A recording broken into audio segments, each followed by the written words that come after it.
लेकिन सुधाकर सर, इसी फ्रंट को लेकर आपसे सवाल करूं उससे पहले दो बड़ी खबरें। और ये पेरू की सड़क पर वेनेजुएला के लोगों का वो हुजूम है जहां विपक्ष की नेता मचादो के समर्थन में रैली निकली और राजधानी लीमा में लोगों ने लगाए हैं फ्री वेनेजुएला के नारे भी। दुनिया के 80 शहरों में प्रदर्शन को लेकर भी एक खबर है और ये वेनेजुएला की विपक्षी नेता मचादो का वो शक्ति प्रदर्शन है जहां समर्थकों की वेनेजुएला में सत्ता परिवर्तन की ही ये मांग अब सामने आ रही है। हालांकि एक बार फिर से उसी फ्रंट का रुख करते हैं जहां पाकिस्तान पर डबल अटैक और तालिबान बलूच का हल्ला बोल, क्योंकि इस फ्रंट से एक और सबसे बड़ी खबर है बलूचिस्तान के नौकुंडी में बीएलए का भीषण हमला और पाकिस्तानी सेना के ब्रिगेड मुख्यालय को कैसे दहला दिया गया। बड़ी खबर, बलोच लड़ाकों के हमलों से सेना हेडक्वार्टर में भारी तबाही, ब्रिगेड मुख्यालय की इमारत तबाह, कई वाहन क्षतिग्रस्त। नौकुंडी में ही एक हफ्ते में दूसरे बड़े हमले से हड़कंप। हालांकि बलूचिस्तान में पाकिस्तानी सेना पर हमले भी तेज होते जा रहे हैं। खबर है पाकिस्तानी सेना के काफिले पर बलोच लड़ाकों का वो हमला जहां क्वेटा ग्वादर हाईवे पर घात लगाकर इस हमले को अंजाम दिया गया। इसी विस्फोट में पाकिस्तान का सैन्य वाहन कैसे पलटा, देखिए तस्वीर। हमले में कई सैनिकों के घायल होने का दावा है। अब बलूचिस्तान के कोस्टल इलाकों में विनाशक हमला, क्योंकि बलूचिस्तान की कोस्टल सिटी ज़िवानी को ही दहला दिया गया और पाकिस्तानी सेना के फ्यूल डिपो को कैसे टारगेट किया गया वो तस्वीर भी देखिएगा। इसी विस्फोट पे तबाह पाकिस्तानी सेना के तेल भंडार।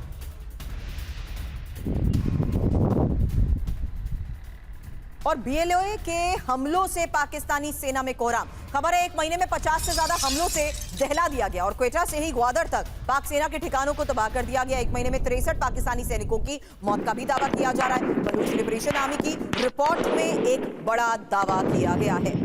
हालांकि बीएलए के हमले, पाक सेना में मचे कोहराम। दीपक वोरा सर, एक शॉर्ट रिस्पांस इस पर आपसे लेना चाहूंगी क्योंकि बाकी दोनों एक्सपर्ट से इस फ्रंट को लेकर मैं पहले सवाल कर चुकी हूं। आज की ये बड़ी खबर है जहां 53 बड़े हमलों से ही बलूचिस्तान में पाक सेना में हड़कंप मच चुका है। 63 पाकिस्तानी सैनिकों की नवंबर महीने में मौत का दावा किया जा रहा है। 44 से ज्यादा सैनिक बलूच लिबरेशन आर्मी के हमलों में घायल हो चुके हैं। 23 रेलवे ट्रैक क्षतिग्रस्त कर दिए गए हैं। 8 से ज्यादा पाकिस्तानी आर्मर्ड व्हीकल्स को तबाह कर दिया गया है। 4 ड्रोन निगरानी टावर नष्ट हो चुके हैं और 11 से ज्यादा हथियार भी लूट लिए गए हैं। और यही रिपोर्ट में दावा फिलहाल किया जा रहा है, जिससे साफ है सर कि पाक सेना के लिए इस वक्त हो रही मुश्किलें आने वाले वक्त में और वल्नरेबल सिचुएशन क्रिएट कर चुकी है उसके लिए।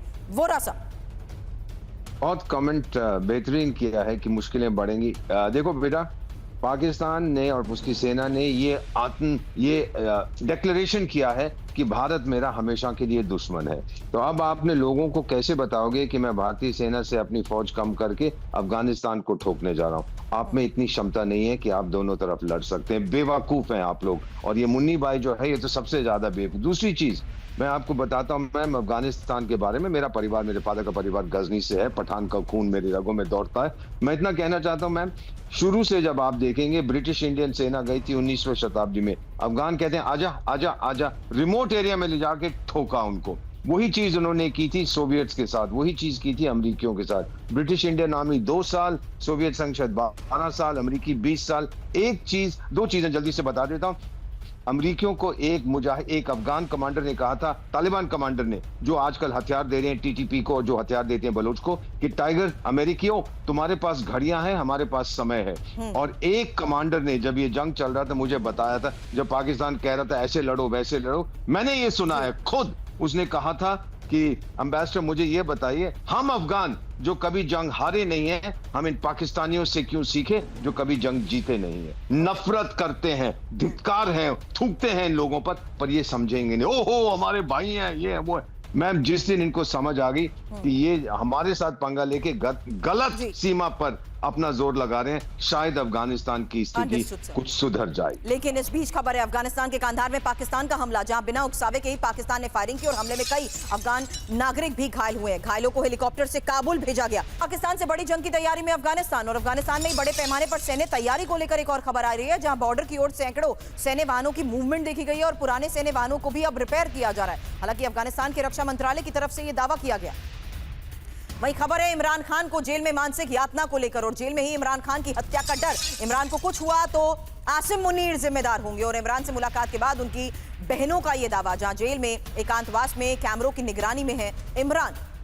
हालांकि इमरान को मेंटल टॉर्चर का बहनों की तरफ से किया गया ये दावा। Sudhakar sir, I am coming to you now. एक डिटेल इंफॉर्मेशन उससे पहले, क्योंकि रावलपिंडी की ही अदियाला जेल में इमरान खान को मानसिक यातना की बात कही जा रही है और शारीरिक यातना से बदतर मानसिक यातना। इमरान ने इमरान ने बहन से कहा है और इमरान को अपने बेटों तक से फोन कॉल की इजाजत नहीं मिली है। जेल में इमरान को कोई किताब तक नहीं दी जा रही है। जेल में इमरान से मुलाकात के बाद उनकी बहन उस्मा खान की तरफ से यह दावा किया गया, इमरान को कुछ हुआ तो आसिम मुनीर ही जिम्मेदार होंगे। हालांकि अभी फिलहाल जिस लिहाज से ये खबरें आ रही हैं उससे साफ है सर कि जरूर कुछ ना कुछ छुपाया जा रहा है, क्योंकि अभी तक इमरान को लेकर बना सस्पेंस और उसके बाद सिर्फ उनकी बहनों की तरफ से ही दावे किए जा चुके हैं।